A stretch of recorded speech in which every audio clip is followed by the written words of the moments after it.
one of the amazing things about the story is that no one invited any of this. No one sent out an invitation or a call to say, please submit your candidates to become the capital of the world.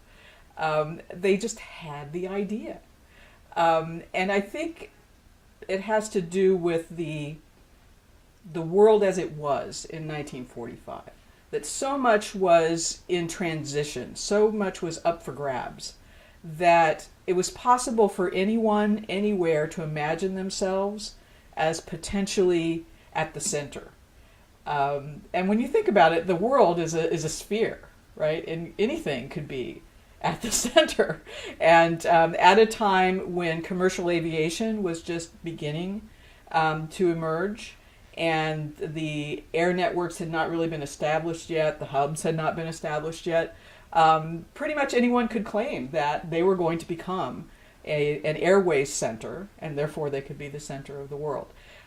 So I think part of it was that transitional time and thinking about location and distance, time and space, that all of that was kind of malleable. Also, I think there was a great deal of anxiety about securing peace for the world. I often hear people speak of the period after World War II as a time of optimism. And through this story, I see it more as a period of both determination and anxiety.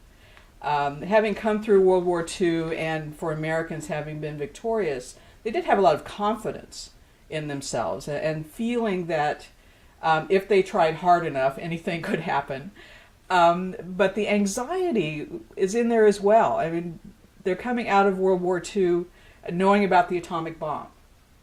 And the generation that's promoting these locations for the capital of the world was the same generation that had lived through the First World War.